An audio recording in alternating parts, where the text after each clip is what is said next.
Kami dari kelompok 7 yang beranggotakan Ratu Mulyaningsih, Silvana Aulia Syakir, dan juga Putri Nabila. Kami dari Psikologi 3A. Pada video kali ini, kami akan membahas sebuah fenomena yang sempat viral pada bulan Desember 2025. Sebuah video memperlihatkan aksi kekerasan terhadap seorang kurir paket di Pamekasan, Jawa Timur. Seorang kurir bernama Irwan dicekik oleh pemesan saat mengantarkan paket COD senilai 1,5 juta rupiah. Peristiwa ini bukan hanya persoalan hukum, tetapi juga fenomena psikologi sosial yang memperlihatkan bagaimana konflik yang tidak terkelola dapat berkembang menjadi agresi. Kasus ini bermula dari kekecewaan konsumen karena barang yang diterimanya tidak sesuai dengan pesanan. Perbedaan persepsi mengenai tanggung jawab atas kesalahan tersebut memicu konflik antara pelaku dan juga kurir. Fenomena ini sering terjadi dalam interaksi sosial sehari-hari, khususnya dalam konteks layanan publik, di mana individu yang berada di posisi pelayanan kerap menjadi sasaran emosi. Menurut Mary Scannell, konflik merupakan sesuatu yang alami dan normal dalam kehidupan sosial. Konflik muncul karena adanya perbedaan persepsi, tujuan, atau nilai antar individu. Dalam kasus ini, konflik muncul karena perbedaan persepsi. Pelaku memandang kurir sebagai pihak yang harus bertanggung jawab, sementara kurir memahami bahwa dirinya hanya bertugas mengantar paket saja. Pada tahap ini, konflik masih berada pada level wajar dan berpotensi diselesaikan melalui komunikasi. Namun, konflik tidak selalu berhenti pada perbedaan pendapat. Ketika individu gagal mengelola emosi dan tidak mampu memahami perspektif pihak lain, konflik dapat berubah menjadi bentuk.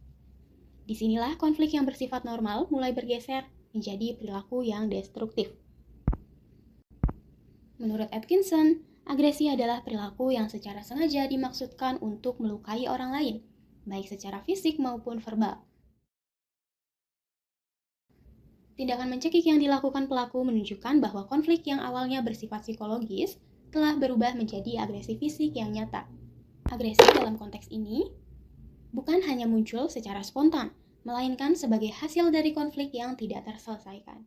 Jika teori Mary Scannell dan Atkinson diintegrasikan, maka dapat dipahami bahwa konflik adalah titik awal yang alami. Namun, ketika konflik tersebut diiringi oleh frustrasi, kesalahan persepsi, dan kegagalan regulasi emosi, maka konflik berpotensi berkembang menjadi agresi. Dengan kata lain, agresi merupakan bentuk eskalasi dari konflik yang tidak dikelola secara sehat. Dalam kasus ini, kesalahan persepsi terhadap peran sosial kurir memperkuat eskalasi konflik. Kurir dipandang sebagai bukan individu, melainkan sebagai simbol dari kekecewaan pelaku terhadap sistem. Relasi yang tidak seimbang membuat agresi lebih mudah terjadi, karena empati terhadap korban semakin menurun. Integrasi dalam konflik dan agresi ini membawa dampak sosial yang serius. Ketika konflik kecil dibiarkan tanpa penyelesaian yang tepat, kekerasan berpotensi menjadi respon yang dianggap wajar. Dalam jangka panjang, hal ini dapat menurunkan kualitas interaksi sosial dan rasa aman dalam masyarakat. Kasus kekerasan terhadap kurir COD ini menunjukkan bahwa konflik adalah bagian dari kehidupan sosial, namun agresi adalah kegagalan dalam mengelola konflik tersebut. Dengan memahami psikologi sosial, kita diajak untuk menyadari bahwa perbedaan persepsi tidak harus berujung pada kekerasan. Kemarahan bisa dipahami, konflik adalah hal yang normal. Namun, agresi bukanlah solusi. Bye-bye!